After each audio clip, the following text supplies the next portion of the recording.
उठ जा नालायक, सुबह के 8 बजने को है। तुझे एग्जाम नहीं देना क्या? थोड़ी देर और सोने दीजिए ना पापा। तू उठता या फिर मैं तेरे ऊपर पानी फेंकूं? रोज गधों की तरह सोता रहता है, पेपर की कोई टेंशन ही नहीं है। और एक हमारा समय था जब हम पेपर में फेल होने के डर से रात भर पढ़ा करते थे, सो ही नहीं पाते थे। तो क्या अब आप उसका बदला मुझसे लेंगे?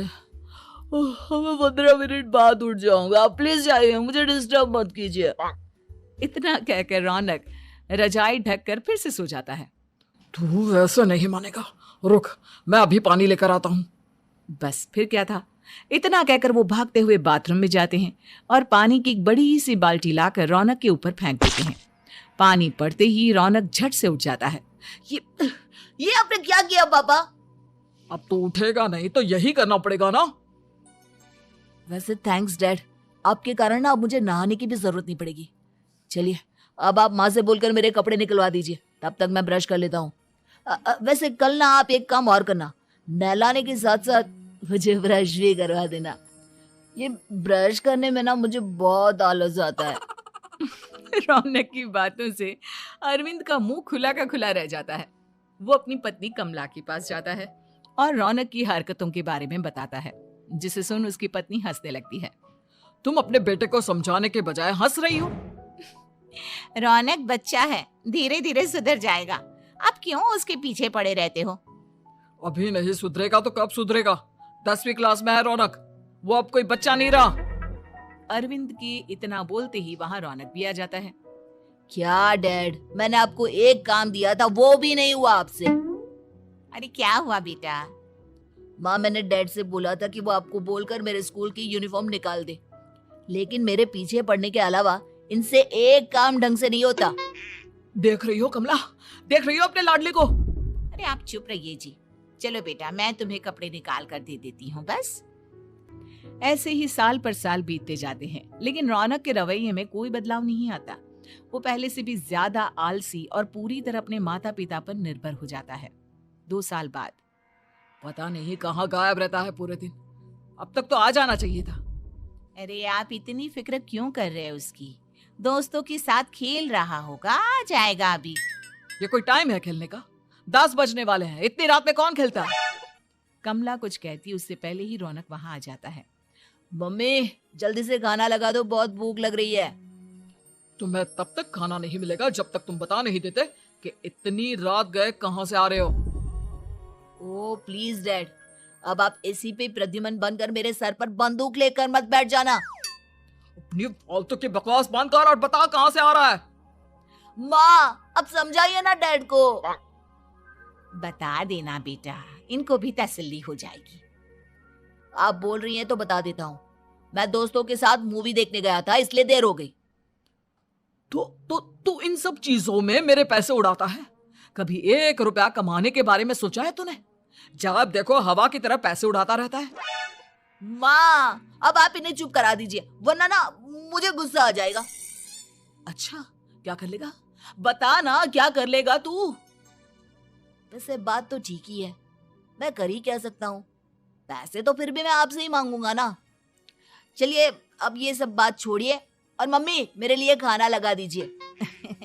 अभी लगा देती हूँ बेटा। मैं बता रहा हूँ कमला, एक दिन ये ऐसे ही बिगड़ जाएगा। उफ़ो, आप क्यों इतना पीछे पड़े रहते हो मेरे बच्चे के? बाद की बाद में देखेंगे, अभी आप शांति से उसे खाना खाने देंगे। अगले दिन डैडी मुझे 10,000 रुपए चाहिए। हाँ? अब इतने पैसे क्यों चाहिए तुझे? डैड आप बिना सवाल किए कभी पैसे नहीं दे सकते क्या? जब तक तू बताएगा नहीं तुझे पैसे भी नहीं मिलेंगे। अरे अब आप अपने बेटे को पैसे भी नहीं दे सकते? नालायक, तेरी उम्र के लोग नौकरी करते हैं और एक तू है जो नौकरी करने का नाम ही नहीं लेता कभी। आप लोगों के होते हुए भला मैं नौकरी क्यों करूं? अरे हम कब तक पैसे देंगे तुझे? तुझे भी तो अपने पैरों पर खड़ा होना होगा ना। कौन सा उधार के पैरों पर खड़ा हूं? अपने ही तो पैरों पर खड़ा हूं मैं। इसी तरह रौनक दिन प्रतिदिन लापरवाह होता जाता है। उसकी लापरवाही को देखते हुए अरविंद और कमला अपने बेटे की शादी कराने का फैसला लेते हैं और 1 महीने के अंदर अंदर ही रौनक की शादी मेघा नाम की लड़की से करा देते हैं। शादी के कुछ दिन बाद, रौनक, मुझे एक अच्छी सी साड़ी चाहिए, आप ला दोगे ना? हाँ, क्यों नहीं। कितने तक की आती है साड़ी? यही करीब 5,000 तक की। तुम चिंता मत करो, मैं आज ही डैडी से पैसे मांगकर तुम्हारे लिए साड़ी ले आऊंगा। आप कब तक ऐसे ही अपने पापा से पैसे मांगते रहेंगे? कोई अच्छी सी नौकरी क्यों नहीं कर लेते आप? अरे डैड के होते हुए मुझे नौकरी करने की जरूरत ही क्या है? पर आप ऐसे कब तक उनसे पैसे मांगते रहेंगे? कुछ आपको अपने दम पर भी तो करना होगा ना। अब तुम भी बाकी लोगों की तरह मुझे ज्ञान देना शुरू मत कर देना। साड़ी चाहिए ना तुम्हें, मिल जाएगी बस। इतना कहकर रौनक अपने पिता से पैसे मांगने चला जाता है। डैडी, मुझे 5,000 रुपया चाहिए। अब 5,000 क्यों चाहिए तुझे? वो मेघा को साड़ी चाहिए थी। अरविंद आगे बिना कुछ कहे चुपचाप उसे पैसे निकाल कर दे देता है। कुछ दिन बाद, तुम्हें नहीं लगता कमला, रौनक हम पर पहले से भी ज्यादा डिपेंड हो गया है? मुझे तो अब उसके भविष्य की चिंता होने लगी है। कल को हमें कुछ हो गया तो वो क्या करेगा? काश तुमने पहले ये सोच लिया होता तो आज हमारा बेटा इतना लापरवाह नहीं होता। तब मुझे कहाँ पता था कि मेरा लाड प्यार उसे इतना बिगाड़ देगा कि वो इस हद तक लापरवाह बन जाएगा। कोई बात नहीं, अभी भी देर नहीं हुई। मुझे पता है उसे कैसे सुधारा जा सकता है। कैसे?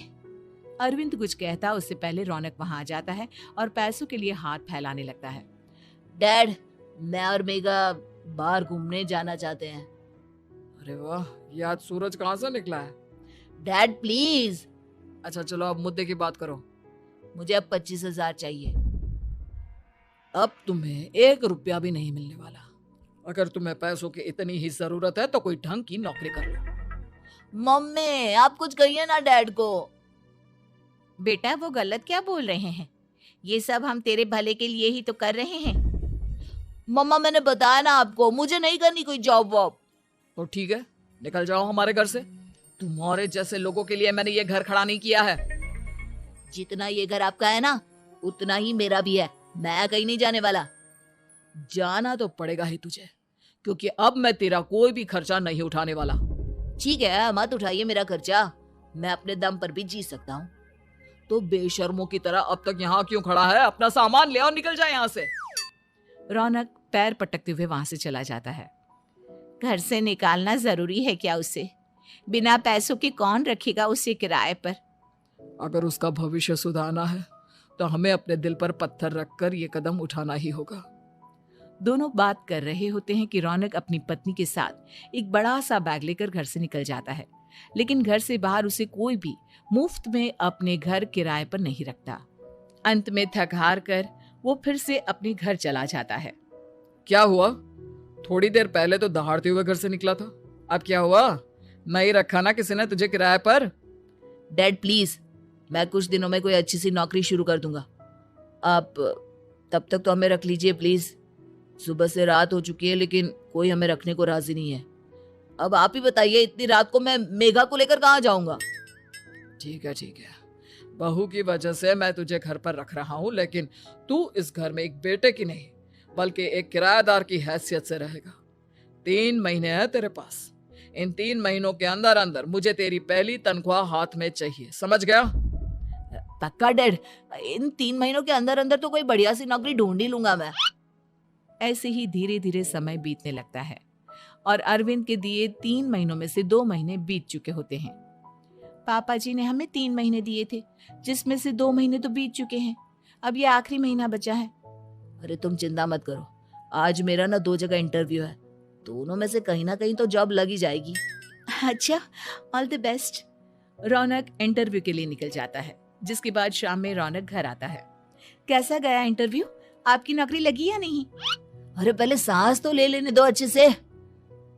बताइए ना, मुझसे तो जरा भी इंतजार नहीं हो रहा है। वो दरअसल बात यह है कि मेरी नौकरी तो लग चुकी है लेकिन पैसे बहुत कम है। कितने पैसे हैं? 15,000। इतने में अरविंद और कमला मिठाई का डिब्बा लेकर आ जाते हैं। बधाई हो बेटा। हम जानते थे तेरी जॉब जरूर लगेगी। लेकिन मेरी सैलरी बहुत कम है मम्मा। कम है तो क्या हुआ, धीरे धीरे बढ़ जाएगी। हाँ बेटा, हम तो बस चाहते थे कि तू अपने पैरों पर खड़ा हो जाए। मतलब अब आप मुझे घर से नहीं निकालेंगे? नहीं, ये सब हमने तुझे जिम्मेदार इंसान बनाने के लिए किया था। Thank you mummy papa. अगर आप दोनों ऐसा नहीं करते तो मुझे कभी अपनी जिम्मेदारियों का एहसास तक नहीं होता। आज आपने मुझे सिखा दिया कि इंसान का अपने पैरों पर खड़ा होना भी जरूरी होता है। इतना कहकर रौनक झट से अपने माता पिता के गले लग जाता है और अपनी कमाई की पहली तनख्वाह वो अपने माता पिता के हाथ में सौंपता है। इस तरह रौनक एक गैर जिम्मेदार व्यक्ति से एक जिम्मेदार व्यक्ति बन जाता है।